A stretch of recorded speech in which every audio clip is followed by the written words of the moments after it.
In the city of emotions, there were good parts and bad parts, just like any other city. The good part was home to emotions like joy, calmness, and happiness. Meanwhile, the bad part of the city was where emotions like sadness, stress, guilt, and poor anger lived. They were labeled bad emotions just because of how people saw them. These emotions were always divided into two teams: the good emotions and bad emotions. They were constantly fighting, arguing over the smallest things. Whenever one team won, they would suppress the other one until the next fight. One day, the emotions decided to settle things differently. They planned a soccer match in the city. It was a big event. Everyone gathered. The guild volunteered to be the referee.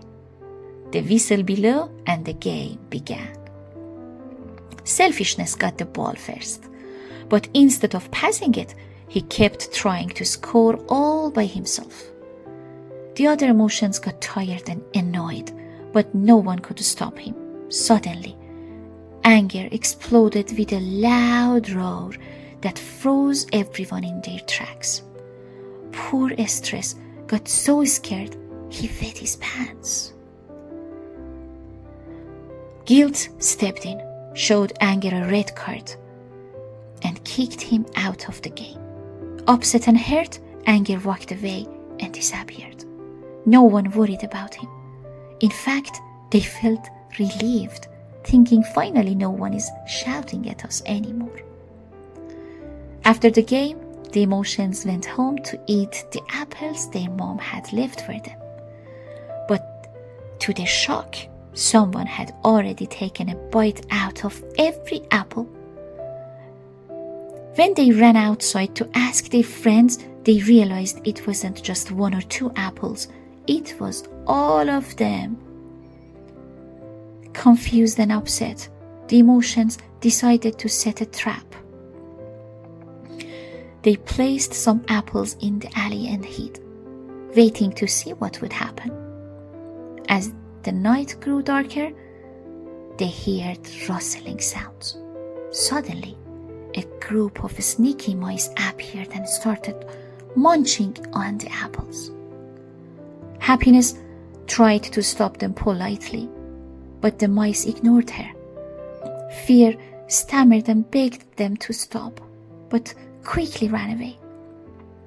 Shyness spoke so softly that no one even heard him, not even the mice.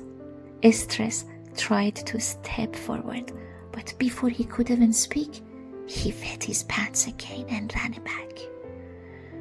No matter how hard they tried, none of them could stop the mice. Finally, they all looked at each other and said, "Anger!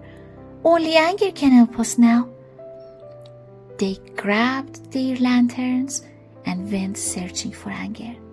After a long search, they found him sitting alone in a dark corner, looking sad and defeated. He wasn't shouting or saying a word. The emotions apologized and hugged him, telling him how much they needed him. Slowly, Anger softened.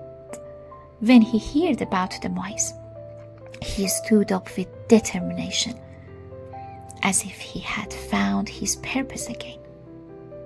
Strong and confident, Anger rushed back to the city with his friends following closely behind. When they reached the mice, Anger let out a loud, commanding no.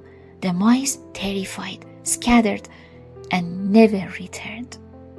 The emotions surrounded Anger, hugging and thanking him. From that day on, they realized every emotion has its purpose and should never be suppressed.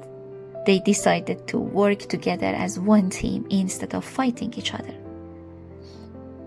Anger transformed into a protector, using his strength to stand up for his friends instead of fighting them. And all the other emotions found their true roles too. And so, the city of emotions became a place where all emotions lived in harmony. Thank you for listening to the story. Stay tuned for more stories about the other emotions. See you soon.